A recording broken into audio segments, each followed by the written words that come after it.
Hello दोस्तों, आपका स्वागत है स्कॉलर अलाइट। जो लोग ये वीडियो पहली बार देख रहे हैं तो उनसे रिक्वेस्ट है कि आप हमारे चैनल को सब्सक्राइब कर लीजिए ताकि जो भी वीडियोस मैं यहाँ पर अपलोड करूंगा आपको नोटिफिकेशन के माध्यम से पता चलता रहे। चलिए स्टार्ट करते हैं। फ्रेंड्स, आज यहाँ पर मैं आप लोगों के सामने वीडियोस ला रहा हूँ जो कि जीके और जीएस का एमसीक्यूज होगा, जिसके अंतर्गत ऑल सब्जेक्ट्स के टॉपिक्स जो है यहाँ पर क्लियर होंगे, जैसे कि जियोग्राफी हो, चाहे वो साइंस हो या फिर आपका पॉलिटी हो। जितने भी ये जीके और जीएस के जो टॉपिक्स होते हैं हमारे जनरल स्टडीज के अंतर्गत आते हैं, वो हर चीज को यहाँ पर मैं हर से क्वेश्चंस को यहाँ पर इंक्लूड करा रहा हूँ। तो ये सीरीज जो स्टार्ट हो रही है बहुत ही इंपॉर्टेंट है सभी एग्जामों के लिए, जैसे कि आपके सभी स्टेट पीएससी, चाहे वो एमपी पीएससी हो, चाहे वो यूपी पीएससी हो, चाहे एमपीएससी हो, कोई भी पीएससी हो, जहां पर जीके जीएस आता है तो वहां पर ये क्वेश्चन आप लोगों के लिए बहुत ही इंपॉर्टेंट रहेंगे। ये क्वेश्चंस ऐसे हैं जो आपके यूपीएससी में भी काम आएंगे, क्योंकि हमने जो प्रीवियस ईयर क्वेश्चन कुछ उठाए हैं वो यूपीएससी के भी प्रीवियस ईयर क्वेश्चन है, पीएससी के भी प्रीवियस ईयर क्वेश्चन है, और कुछ ऐसे क्वेश्चन डाले गए हैं जिनकी आगे आने वाली एग्जाम में संभावना है और व्याख्या सहित है। आपको फुल एक्सप्लेनेशन दिया जाएगा मेरे द्वारा। तो चलिए स्टार्ट करते हैं। पहला क्वेश्चन, चौथी बौद्ध परिषद की अध्यक्षता निम्न में से किसने की थी, यानी कि फोर्थ।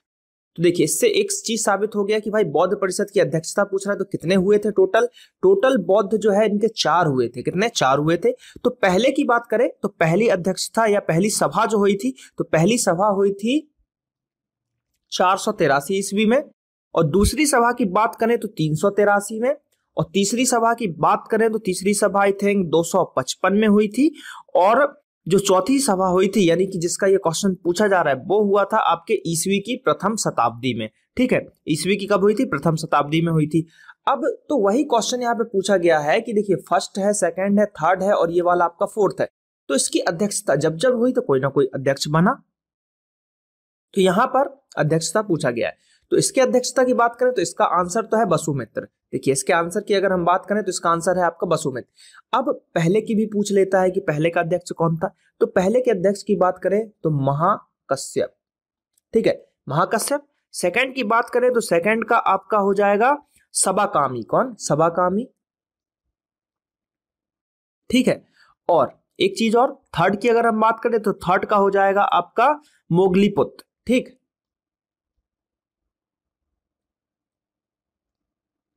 ये, और चौथे का तो हमने देख ही लिया, ईस्वी की प्रथम शताब्दी में, और इसका हमने क्या देखा? वसुमित्र। तो ये चारों थे। कभी कभी डेट भी पूछता है, पहले और दूसरे या तीसरे की तो डेट आपको याद ही रखनी है। 483, 383, 255, 483, 383 और 255, ये हो गया। ये थे अध्यक्ष। कौन है ये है अध्यक्ष। अब अध्यक्ष के बाद अगर हम बात करें तो इसके शासनकाल पूछता है। फर्स्ट का शासनकाल, सेकंड का शासनकाल और थर्ड का और फोर्थ का, कि जिस समय ये बौद्ध परिषद हुई तो उस समय वहां का शासन जो कर रहा था किसके शासनकाल में हुआ था। फर्स्ट का अगर हम बात करें तो अजातशत्रु। सेकंड का बात करें तो काला अशोक, और थर्ड की बात करें तो अशोक, और लास्ट वाला है तो ये जो है कनिष्क के शासनकाल में हुआ था। तो इतनी चीज। इसकी एक ट्रिक है। ट्रिक ऐसी है, राम विकास पामो ककवा। तो इस तरीके से इसमें देखिए, राम से आ रहा है आपका, ठीक है, क्या आ रहा है? राम से आ रहा है। तो यहां पे देखिए ये मां है ना। ठीक, अब इसमें देखिए एक चीज और है, यहां पर अगर हम बात करें तो इस ट्रिक में 2 चीज है। देखिए इसमें क्या क्या पूछा जाता है, मैं यहां पर लिख देता हूं, फिर मैं इसको डिलीट कर दूंगा। एक होता है समय, जो मैंने बताया, जैसे कि 483, 383 और 255। दूसरा है स्थान, कहां पर हुआ, और फिर आया शासनकाल। ठीक है, कि किसके शासनकाल में हुआ, और फिर आया अध्यक्ष। तो देखिए ट्रिक में राम, रा से होगा स्थान यानी कि राजगृह। ठीक है, ये पहले का है, और मां से हम मैंने क्या बताया? महा। ठीक है, क्या? महाकश्यप। और राम को अगर संधि विच्छेद करोगे तो राम ऐसे लिखोगे तो ज्यादा अच्छा। तो आ से कौन आएगा आपका? आ से शासन करता अजातशत्रु आएगा। अब विकास की बात करें तो वा से हो जाएगा वैशाली, का से हो गया कालाशोक, कालाशोक हो गया, का से कौन हो गया, कालाशोक हो, सॉरी अध्यक्ष नहीं, कालाशोक जो है, कालाशोक कौन है, इसका शासन करता है। और अध्यक्ष की बात करें तो अध्यक्ष कौन था, सबकामी, तो सा से कौन सा हो जाएगा आपका सबकामी, सबकामी। उसके बाद हम बात करें पामो ककवा की, ठीक है, पामो ककमा। तो तीसरा जो हुआ था पाटलिपुत्र में हुआ था, तो पा से हो गया पाटलिपुत्र, और मो से जो आपका हो गया कौन, ये मोगलीपुत्र, ठीक है, मोगलीपुत्र। और यहां पर कौन है, अशोक है, ठीक, अशोक। अब बात करें लास्ट वाला जो था फोर्थ वाला, तो फोर्थ वाला कहां पे हुआ था कुंडल वन में, कहां, कुंडल वन में। तो ककवा, क से कुंडल वन और का से कनिष्क, ठीक है, का से कुंडल वन और का से कनिष्क। और इनके और जो वह है, वह से कौन हो गया, आपके अध्यक्ष कौन थे, वसुमित्र थे। तो ये एक ट्रिक है जो कि आप लोगों के लिए इंपॉर्टेंट रहेगी अगर इस ट्रिक को आप याद कर लेते हो। और बाकी तो चीजें मैंने डिटेल बता दी है, तो यहां पर हम इसको आप लिख लीजिए, मैं इसको डिलीट कर रहा हूं, ठीक है। तो यहां पर मैंने देखा कि चौथी बौद्ध परिषद की अध्यक्षता किसने करी, हमारे द्वारा, मतलब जो की गई वो की गई वसुमित्र के द्वारा की गई। तो आंसर देखते हैं, एकदम सही है। देखिए फोर्थ नंबर का आंसर यहां पर आप देख सकते हैं ग्रीन डॉट बन चुका है, यानी कि वो सही है। इसकी डिटेल्स देख लेते हैं। डिटेल है हमारे पास कि कुषाण शासक कनिष्क के काल में, देखिए जैसा कि मैंने बताया, कुषाण शासन कनिष्क के काल में चौथे बौद्ध परिषद का आयोजन किया गया। इस परिषद को 78 ईस्वी में कश्मीर में आयोजित किया गया था, ठीक है, कहां पे, कश्मीर में। इस परिषद के अध्यक्ष वसुमित्र एवं उपाध्यक्ष अश्वघोष थे। कौन, उपाध्यक्ष अश्वघोष थे। इस परिषद में बौद्ध धर्म दो शाखाओं में, यानी कि हीनयान और महायान में विभाजित हो गया था। यानी कि यही एक वो सभा थी जिसके द्वारा हीनयान और महायान में बौद्ध धर्म दो भागों में विभाजित हुआ था। तो एक क्वेश्चन यहां से यह भी पूछा जा सकता है कि किस सभा के दौरान बौद्ध धर्म जो है यहाँ पर विभाजित हो गया। तो आई होप कि ये आपको एकदम समझ में आ गया होगा। चलिए बात करें हम आगे, तो अगला क्वेश्चन है रोजगार। देखिए ये अर्थशास्त्र का क्वेश्चन, इकोनॉमी का क्वेश्चन है। रोजगार के विभिन्न स्तरों पर वस्तुओं तथा सेवाओं के लिए कुल मांग को कहते हैं। यानी कि रोजगार के जितने भी आपके स्तर हैं उस पे वस्तु तथा सेवाएं, यानी कि गुड्स और सर्विसेज की बात की जा रही है। तो वस्तु तथा सेवाओं के लिए कुल मांग, जितना भी आपका टोटल जो मांग हो रहा है उसको आखिर कहते क्या है। ऑप्शन है हमारे पास प्रभावी मांग, राष्ट्रीय मांग, बाजार मांग या रोजगार मांग। तो इसको कहते हैं हम प्रभावी मांग। क्या कहते हैं, प्रभावी मांग कहते हैं इसको। इसका हम देख लेते हैं। डिस्क्रिप्शन में क्या दिया हुआ है कि जॉन मेनार्ड कीन्स ने, ठीक है, कीन्स ने अर्थशास्त्र में कुल आय तथा प्रभावी मांग का सिद्धांत दिया है। मोस्ट आईएमपी क्वेश्चन सीधे पूछा जाता है, प्रभावी मांग का सिद्धांत किसका है। तो प्रभावी मांग का सिद्धांत की बात करें तो यह है कीन्स का, ठीक है, कीन्स का।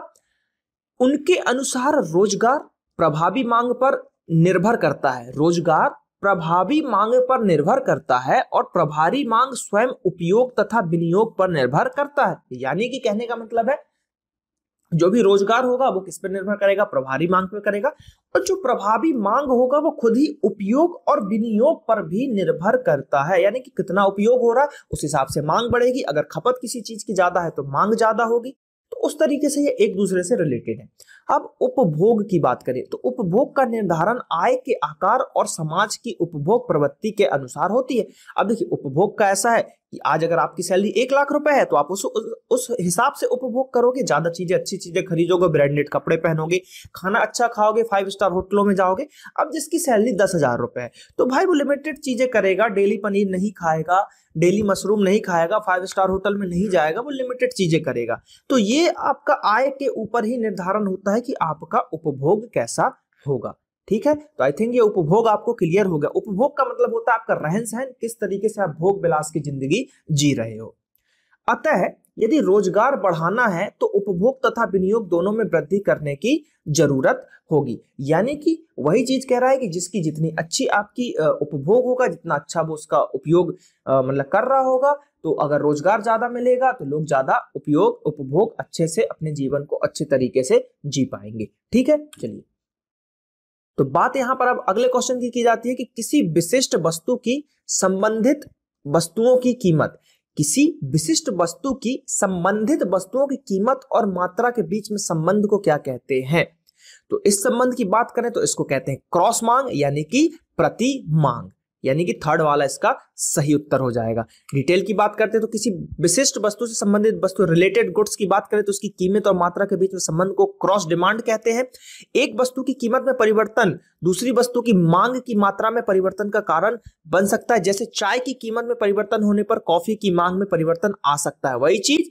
यानी कि अगर चाय आज मान लीजिए आपका चाय जो है 400 या 500 रुपए किलो की चाय है और मान लो अचानक से दुगने रेट में हो जाए, 800 या 1000 रुपए किलो बिक जाए, तो बनी सी बात है जो कॉफी है हमारा, कॉफी की मांग बढ़ जाएगी क्योंकि कॉफी का जो है उतना ही आपका रेट है, तो कॉफी की डिमांड बढ़ जाएगी। लोग चाय पीना कम प्रेफर करेंगे, कॉफी पीना ज्यादा प्रेफर करेंगे। तो वही यहां पर कह रहा है कि दूसरी वस्तु की मांग में परिवर्तन आ जाएगा। एक वस्तु की मांग की मात्रा और दूसरी वस्तु की कीमत के परिवर्तन का पारस्परिक संबंध मांग की आड़ी लोच, ठीक है, मांग की आड़ी लोच की बात करें तो क्रॉस इलास्टिसिटी जो होता है उसके द्वारा मापा जाता है। तो ये टर्म्स है, आड़ी लोच हो गया, प्रति मांग, क्रॉस डिमांड हो गया, ये सब टर्म है, आपकी इकोनॉमिक टर्म है जिनको आपको याद रखना बहुत ही जरूरी है। अगला क्वेश्चन, निम्न में से किसने अन्य पिछड़े वर्गों यानी कि ओबीसी के लिए आरक्षण की सलाह दी थी? तो ओबीसी की आरक्षण की सलाह की बात करें तो मंडल कमेटी ने दी थी। लगभग 27% आरक्षण की बात उनके द्वारा कही गई थी। तो आंसर है इसका मंडल आयोग। देखते हैं डिटेल क्या बोल रहा है। डिटेल बोल रहा है कि सामाजिक शैक्षणिक रूप में पिछड़े वर्गों की स्थिति की समीक्षा के लिए मोरारजी देसाई सरकार ने, किसने? मोरारजी देसाई सरकार ने वर्ष 1978 में विदेश्वरी, ठीक है, प्रसाद मंडल की अध्यक्षता में, इसीलिए इसको मंडल जो है मंडल आयोग बोला गया, की अध्यक्षता में 6 सदस्यीय पिछड़ा वर्ग आयोग का गठन की घोषणा की। यह मंडल आयोग के नाम से चर्चित हुआ। इस आयोग ने अन्य पिछड़े वर्गों के लिए 27% आरक्षण का सिफारिश किया। तो ये इंपॉर्टेंट चीज है। कब कब, किसकी सरकार? मोरारजी देसाई। अध्यक्ष कौन थे? जो बिंदेश्वरी प्रसाद मंडल जी थे। और उन्होंने कितनी मांग रखी? तो 27% की मांग उनके द्वारा रखी गई। भारतीय संविधान की अनुसूची 7वें में क्या कहा गया है? राष्ट्रपति का चुनाव है, न्याय 1, पुनरीक्षण से बाहर अधिनियम है, या फिर राज्य और संघ राज्य क्षेत्र है।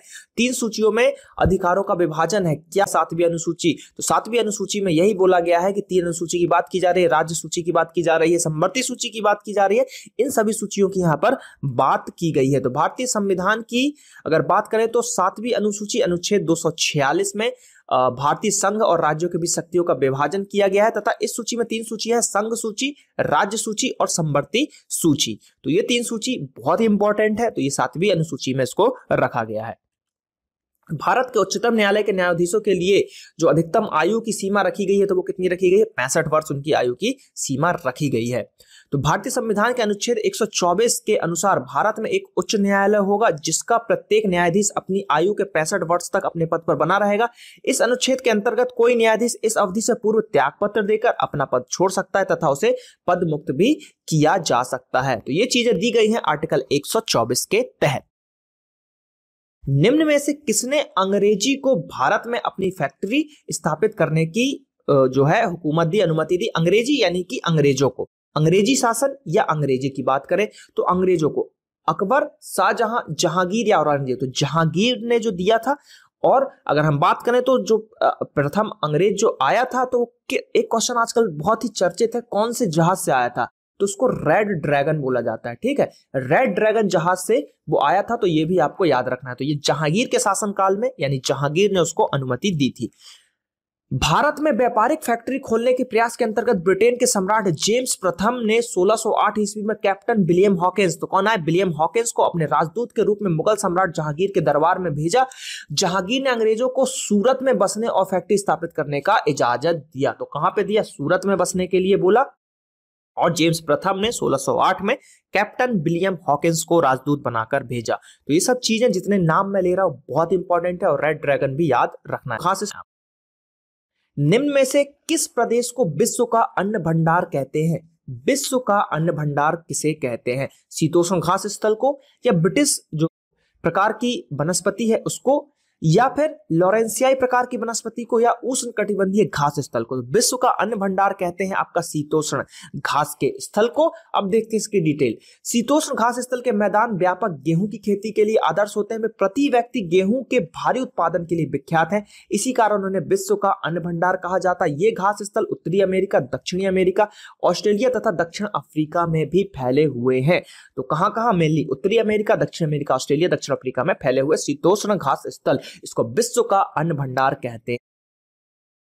भारत की निम्न में से कौन सी नदी रिफ्ट घाटी में बहती है? कौन सी? रिफ्ट घाटी की अगर बात करें तो रिफ्ट घाटी में ताप्ती नदी बहती है। और ताप्ती नदी की बात करें तो ताप्ती नदी मध्य प्रदेश के बैतूल जिले महादेव की पहाड़ियों से ठीक है निकली है, यानी कि दक्षिण में उत्पन्न होती है। वहां से यह सतपुड़ा के दक्षिण में स्थित रिफ्ट घाटी में नर्मदा के समान नर्मदा नदी का भी उद्गम स्थल मध्य प्रदेश के अमरकंटक से है और पश्चिमी दिशा में बहती हुई सूरत के निकट खंबात की खाड़ी में विलीन हो जाती है। नर्मदा और ताप्ती भारत की एकमात्र नदियां हैं जो दरार घाटी में बहती हैं। तो इस तरीके से आपको याद रखना है। ताप्ती भी एमपी में है, बैतूल के महादेव पहाड़ियों से निकली हुई है, और नर्मदा नदी भी जो है आपके अमरकंटक से निकली हुई है मध्य प्रदेश में ही। सोन नदी भी आपकी निकली हुई है कहां से? देखिए इसमें तीनों नदी जो है, सोन नदी, केन नदी और ताप्ती नदी, तीनों का उद्गम स्थल है आपके यहां से ही। कहां से? एमपी से। और कावेरी नदी जो है ये पश्चिमी घाट से निकलती है। जैविक की बात करें, जैविक जीवन समर्थन तंत्र किसके लिए विकसित किया गया था? अंतरिक्ष विमान के लिए, या फिर आईसीयू में रोगियों के लिए, दक्षिण ध्रुव में वैज्ञानिकों के लिए, या हृदय की शल्य क्रिया के लिए? तो अगर हम बात करें तो यह जो था अंतरिक्ष विमान के लिए निकाला गया था। अब इसकी डिटेल देखते हैं। क्या बोल रहा है? मानवीय अंतरिक्ष उड़ान में जीवन समर्थन प्रणाली उपकरणों का एक समूह है जो मनुष्य को अंतरिक्ष में जीवित रहने की अनुमति देता है। जीवन समर्थन प्रणाली हवा, पानी और भोजन की आपूर्ति करता है। यह शरीर के सही तापमान को, शरीर पर स्वीकृत दबाव को बनाए रखता है और शरीर के अपशिष्ट उत्पादों से आवश्यक रूप से निपटता है। अंतरिक्ष जीवन समर्थन प्रणाली ऑक्सीजन, जलवाष्प और कार्बन डाइऑक्साइड से एक न्यूनतम वातावरण को प्राकृतिक स्तर कर, मतलब वही चीज बोली जा रही है। हमारे साइंटिस्ट हैं, अंतरिक्ष में जाते हैं, तो भाई वहां का वातावरण हमको ऐसा बनाना है, हमारे विमान का वातावरण ऐसा बनाना है कि जिससे हम जीवित रह सके, क्योंकि ऊपर अनुकूल नहीं है, प्राणियों के लिए अनुकूल नहीं है अंतरिक्ष। वहां पे ऑक्सीजन नहीं मिलेगा आपको, गर्मी कम रहेगी, ठंड ज्यादा हो जाएगा, आपका शरीर का टेम्परेचर जो है मेंटेन नहीं हो पाएगा। तो इस तरीके से टेम्परेचर को अगर आपको मेंटेन करना है तो एक प्रणाली बनाई गई जो आपके शरीर का टेम्परेचर को मेंटेन करेगा, आपको ऑक्सीजन प्रदान करेगा, आपकी जो है सब चीज, शरीर काम कर रहा है ठीक से कि नहीं कर रहा है, उसको एक नेचुरल वातावरण देगा, तो जिससे कि आप जीवित रह पाए। तो ये चीज वही प्रणाली है। ठीक है, चलिए। ध्रुव में चलने वाली तेज शीतल बर्फीली पवन क्या कहलाती है? चिनूक, बोरा, बर्फाली तूफान या हरमट्टन? तो देखिए उसको बोलते हैं ब्लिजार्ड के नाम से, आप लोग ज्यादा जानते होंगे, ब्लिजार्ड ज्यादा फेमस है। तो ध्रुवीय प्रदेशों में ब्लिजार्ड चलता है जिसको हम बोलते हैं बर्फानी तूफान, यानी कि बर्फ का तूफान। तो इसका आंसर है थर्ड वाला। ठीक है, डिटेल देखते हैं। सर्दी की ऋतु में, यानी सर्द में, ठंड में, ठंडे और पर्वतीय अवनमन के तुरंत बाद पैदा होने वाली बहुत ठंडी और तेज पवन को बिजार्ड या फिर बात करें बर्फानी तूफान कहलाते हैं, और इसमें हिमकण भी रहते हैं। ऐसी पवन अंटार्कटिका प्रदेश में भूतल पर भी बहती है, तो मेनली ध्रुवों पर ये ज्यादा बहती है। निम्न में से कौन सा मलेरिया का वाहक है, यानी कि कौन सा मच्छर मलेरिया का वाहक है? तो मादा एनाफ्लीज मच्छर, ये तो आप सब लोग जानते होंगे, मादा एनाफ्लीज मच्छर जो है आपके मलेरिया का वाहक होती है। मलेरिया वाहक जो मच्छर है एक जनित संक्रामक रोग है जो कि प्रोटोजुआ के द्वारा, परजीवी के द्वारा फैलता है। मलेरिया के परजीवी वाहक यानी कि मादा एनाफ्लीज मच्छर है, इसके काटने पर मलेरिया के परजीवी लाल रक्त कोशिकाओं में प्रवेश कर बहुगुणित होते हैं, जिससे रक्तहीनता, एनीमिया के लक्षण उभरने लगते हैं, जिससे आपकी मौत भी हो सकती है। अब बहुत तेज बुखार आता है, ठंड लग के बुखार आता है शरीर। टीका या फिर वैक्सीनेशन क्या है? सहज निष्क्रिय प्रतिरक्षा, कृत्रिम निष्क्रिय उपार्जित प्रतिरक्षा, कृत्रिम सक्रिय उपार्जित प्रतिरक्षा या प्राकृतिक उपार्जित प्रतिरक्षा। तो ये जो है कृत्रिम रूप से हमारे शरीर को, इम्यून सिस्टम को बढ़ाया जाता है, जिससे आपके कई बीमारियों की रक्षा होती है। तो इसका आंसर है थर्ड वाला। थर्ड की अगर हम बात करें टीका यानी कि वैक्सीन की बात करें, एक जीवों के शरीर का उपयोग कर बनाया गया एक द्रव है जिसके प्रयोग से शरीर की किसी रोग विशेष से लड़ने की क्षमता बढ़ जाती है। भाई आपका इम्यून सिस्टम को बढ़ा दिया जाता है। टीका लगाने का मुख्य प्रयोजन बिना रोग उत्पन्न किए शरीर में रोग निरोधी प्रतिरक्षी का निर्माण करना है, एंटीबायोटिक। ठीक है, इस प्रकार कृत्रिम किंतु सक्रिय रूप से शरीर में प्रतिरक्षा का निर्माण कराया जाता है। तो मेनली जो है वैक्सीन वगैरह लेने से क्या होता है, इम्यून सिस्टम बढ़ जाता है और जिस बीमारी की आपको वैक्सीन दी जाती है तो उससे आपकी लड़ने की क्षमता बढ़ जाएगी। ठीक है, जैसे बच्चों को टीकाकरण कराया जाता है, इसलिए सभी बच्चों को टीकाकरण कराना बहुत ही जरूरी है। निम्न में से कौन सा एक प्रारूपी अर्धचालक है? तो अर्धचालक देखिए प्लेटिनम, माइका और क्वार्ट्ज तो नहीं है, जर्मेनियम एक अर्धचालक के रूप में यूज किया जाता है। तो यहां पर देखते हैं जर्मेनियम और सिलिका प्रारूपी अर्धचालक का उदाहरण है। वे क्रिस्टल संरचना के रूप में व्यक्तिगत परमाणुओं के एक क्रमिक बॉन्डिंग से बनते हैं। तो मेनली सिलिकॉन और जर्मेनियम ही है जो अर्धचालक के रूप में मोस्टली यूज किए जाते हैं। अगले क्वेश्चन की तरफ बढ़ते हैं कि किसी समस्या को हल करने की क्रमबद्ध प्रक्रिया को व्यक्त करने के लिए प्रायः क्या प्रयुक्त किया जाता है? तो ये कंप्यूटर का क्वेश्चन है। ऑप्शन है आपके पास एल्गोरिथम, फ्लो चार्ट, सुडोकोड या फिर प्रोसीजर। तो मेनली जो है हम एल्गोरिथम का यूज करते हैं। क्रमिक प्रक्रिया, लाइन बाय लाइन क्या प्रक्रिया होगी, और ग्राफिकल आप अगर रिप्रेजेंट दे रहे हो तो फ्लो चार्ट में जो है उसको यहां पर बनाया जाता है। तो इस तरीके से फ्लो चार्ट होता है, यहां पर स्टार्टिंग और एंड लिखते हैं, इस तरीके से फ्लो चार्ट बनता है। और एल्गोरिथम जो है लाइन बाय लाइन इसको यहां पर रूल्स को लिखे जाते हैं। तो यहां पर आंसर देखते हैं, एल्गोरिथम है और इसका डिटेल देखते हैं। किसी गणितीय समस्या अथवा डाटा को कदम व कदम यानी कि वही क्रमबद्ध क्रम इस प्रकार विश्लेषित करना जिससे कि वह कंप्यूटर के लिए ग्राफ बन सके और कंप्यूटर उपलब्ध डाटा को प्रोग्राम में लेकर गणितीय समस्या का उचित हल प्रस्तुत कर सकें। तो एल्गोरिथम कहलाता है।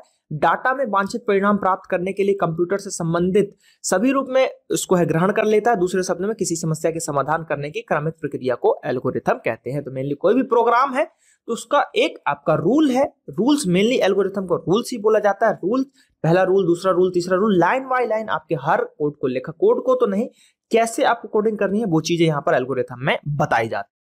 चलिए अगला क्वेश्चन देखते हैं। दूरस्थ लॉगिन में मदद करता है, यानी कि कहीं दूर बैठे आपको लॉगिन करना है किसी कंप्यूटर से, तो वहां पे कौन सा सिस्टम आपका वर्क करेगा? ऑप्शन ए है टेलनेट, यूजनेट, मिलनेट या आर्पानेट। तो यहां पर बात करें तो इसका आंसर है टेलनेट। टेलनेट की बात करें तो टेलीटाइप नेटवर्क है, यह एक द्विदिशीय संवादात्मक का है, मतलब दोनों दिशाओं से यहां पर बातचीत होती है और यह इंटरनेट या स्थानीय क्षेत्र के नेटवर्क को इस्तेमाल किया जाने वाला नेटवर्क प्रोटोकॉल है। टेलनेट एक दूरस्थ होस्ट पर एक आभासी टर्मिनल कनेक्शन के माध्यम से एक कमांड लाइन इंटरफेस का अधिगमन प्रदान करता है और इसे दूर जाल भी कहते हैं। ठीक है, चलिए अगला क्वेश्चन। कार्बनिक अपशिष्ट को वायु की मौजूदगी में, है ना, यानी कि वायु कार्बनिक अपशिष्ट है कोई और वायु के साथ उसको अगर अपघटित करने की प्रक्रिया क्या कहलाती है? तो वो मेनली ऑक्सीकरण ही कहलाती है। जैसे लोहे पे जंग लगना वगैरह सब चीजें ऑक्सीकरण की क्रिया कहलाती है। जब जैविक सामग्री ऑक्सीजन की उपस्थिति में विघटित होते हैं तो इस प्रक्रिया को एरोबिक कहा जाता है। इस प्रक्रिया को ऑक्सीकरण भी कहते हैं। ठीक है, क्योंकि इसमें अपशिष्ट पदार्थ के इलेक्ट्रॉन में कमी हो जाती है और जिससे तत्व का संयोजक बैलेंस जो है आपका वृद्धि होती जाती है और अपशिष्ट पदार्थ के एरोबिक ऑक्सीकरण के कारण उसमें आपत्तिजनक गंध नहीं पाई जाती। ठीक है, तो ये सब चीजें यहां पर होती हैं। आयनिक और बात करें आपका सहसंयोजी दोनों आबंध किसमें होते हैं, यानी दोनों बॉन्ड किसमें होते हैं? CH4 मीथेन या H2CO2 या KCN पोटेशियम साइनाइड की यहाँ पे बात की जा रही है, तो इसका आंसर है पोटेशियम साइनाइड यानी कि थर्ड वाला।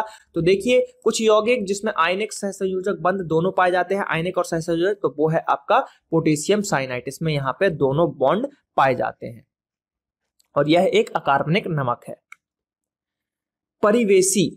परिवेशी वायु में मौजूद नाइट्रोजन डाइऑक्साइड का आकलन किया जाता है। तो नाइट्रोजन डाइऑक्साइड का आकलन आप किस तरीके से कर सकते हैं? तो वो कर सकते हैं रासायनिक संदीप्ति द्वारा। तो इसका आंसर है 4 वाला।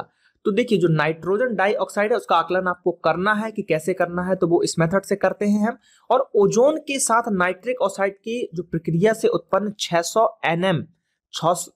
nm से अधिक तरंग दैर्घ्य वाले प्रकाश की तीव्रता को मापने के द्वारा वायु में मौजूद नाइट्रोजन डाइऑक्साइड का आकलन परोक्ष रूप से किया जाता है।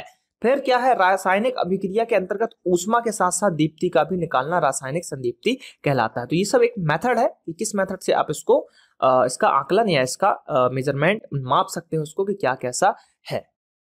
निम्न में से कौन सा एक ठीक है, ऑर्गेनो फॉस्फोरस कीटनाशी है? ठीक है, ऑर्गेनो फॉस्फोरस कीटनाशी है, कौन है इसमें? तो देखिए ऑप्शन है एंड्रेलिन, हेक्टाक्लोर, मेथाक्सीक्लोर या फिर मेल्थायान। ठीक है, तो इसका आंसर की बात करें तो 4th नंबर का है मेल्थायान। देखिए, तो ये जो कीटनाशक या तंत्रिका एजेंटों के समूह को कहा जाता है। ठीक है, उसके बाद आमतौर पर अगर हम इसके इस्तेमाल की बात करें, ठीक है, इसके इस्तेमाल की अगर हम बात करें तो देखिए इसमें क्या क्या कैसे यूज होता है। तो देखिए पार्थायन, मैथायन, मिथाइल पार्थायन इत्यादि शामिल है। तो ये सभी जो है इस्तेमाल किए जाने वाले ऑर्गेनो, ठीक है, जो ऑर्गेनो है आपके फॉस्फेट्स है, ऑर्गेनो फॉस्फेट है, उनका यहाँ पर यूज किया जाता है कृषि के क्षेत्र में, आवासीय भू निर्माण में, सार्वजनिक मनोरंजन के क्षेत्रों में, मच्छर उन्मूलन जैसे इन सब सार्वजनिक स्थानों पर कीट नियंत्रण में, इन सब चीजों का यहाँ पर यूज किया जाता है। तो इस तरीके से आप इसको जान सकते हैं। मेनली कीटनाशी है तो कीट मच्छर जो भी है इन्हीं से आपको बचाव के लिए यहाँ पर इनको यूज किया जाता है। संविधान के अनुच्छेद 79 के अनुसार संसद के गठन के लिए कौन सी चीजें शामिल होती हैं? राष्ट्रपति, उपराष्ट्रपति, राज्यसभा, लोकसभा? नहीं, ये गलत है। आंसर है आपका राष्ट्रपति, राज्यसभा और लोकसभा, इन तीनों से मिलके ही संसद का निर्माण होता है। तो आप हमारा पॉलिटी का डिटेल पार्ट देखिए, उसमें बहुत ही अच्छे से इंडियन पॉलिटी को समझाया जा रहा है। तो आंसर है 2nd नंबर का। भारतीय संविधान के अनुच्छेद 79 के अनुसार संसद के गठन में राष्ट्रपति, राज्यसभा एवं लोकसभा शामिल होते हैं। निम्न में से किस युग्म का मिलान सही है? कुचिपुड़ी आंध्र प्रदेश एकदम सही है, कथकली तमिलनाडु नहीं, गलत है, कथक मणिपुर गलत है, भरतनाट्यम केरल गलत है। तो ये तीनों ऑप्शन गलत है, आंसर है कुचिपुड़ी आंध्र प्रदेश एकदम सही है। तो देखिए यहां पर मैं आपको बता रहा हूं कथकली कहां का है, कथकली जो है केरल का है, कथक कहां का है, कथक आपका यूपी का है। उसके बाद भरतनाट्यम, तो आज का क्वेश्चन यही है आपका कि भरतनाट्यम कहां का है वो आपको बताना है। ठीक है, चलिए अगला क्वेश्चन, मतलब इसी की डिटेल देखते हैं। कुचिपुड़ी आंध्र प्रदेश की प्रसिद्ध शास्त्रीय नृत्य शैली है, यह पूरे दक्षिण भारत में मशहूर है और इस नृत्य का नाम कृष्णा जिले के दिवी तालुक, ठीक है, दिवी तालुक में स्थित कुचिपुड़ी गांव पर पड़ा है, जहां इसके रहने वाले ब्राह्मण इस पारंपरिक नृत्य का अभ्यास करते थे। इस नृत्य को आमतौर पर कर्नाटक संगीत के साथ ही किया जाता है। तो मेनली वहां के गांव के नाम पर इसको जो है रखा गया था। सार्क, सार्क का स्थायी मुख्यालय कहां है? सार्क का स्थायी मुख्यालय की बात करें, ऑप्शन है नई दिल्ली, काठमांडू, ढाका या थिम्पू। तो इसका आंसर है काठमांडू। सार्क का स्थायी मुख्यालय काठमांडू में है। सार्क का स्थायी सचिवालय काठमांडू नेपाल में स्थित है। यह संगठन की गतिविधियों में सामंजस्य स्थापित करता है और उनकी निगरानी भी करता है। इसके अलावा यह सार्क और उसके सदस्य देशों के साथ संचार स्थापित करता है। सचिवालय के नेतृत्व महासचिव करता है, जिसकी नियुक्ति 3 वर्षों के लिए देशों के वर्णमाला क्रम के अनुसार की जाती है। ठीक है, सार्क देशों की। पानी में डुबोई गई एक छड़ किस समृद्धि के कारण मुड़ी हुई जो प्रतीत होती है? यानी कि अगर आप देखिए बाल्टी है, इसमें छड़ रखोगे तो ये आपको थोड़ा मुड़ा हुआ सा दिखाई देगा या उठा हुआ सा दिखाई देगा। तो वो किस लिए दिखता है? तो वो दिखता है प्रकाश का अपवर्तन से। ठीक है, अपवर्तन के कारण यहाँ पर हमको दिखाई देता है। तो आंसर है 3, प्रकाश का अपवर्तन। जब प्रकाश की अगर हम बात करें तो जब प्रकाश की कोई किरण एक माध्यम से दूसरे माध्यम में जाती है तो किरण की दिशा में परिवर्तन हो जाता है। इस प्रक्रिया को प्रकाश का अपवर्तन कहते हैं। ठीक है, ऑर्गेनाइजेशन की अगर हम बात करें तो यानी कि organisation of petroleum exporting countries यानी कि ओपेक की बात की जा रही है। ठीक है, ओपेक की बात की जा रही है। तो ओपेक का मुख्यालय कहां पे है? हेडक्वार्टर बात करें ओपेक का तो ओपेक का मुख्यालय जो है वो है वियना में। कहां पर है? वियना में।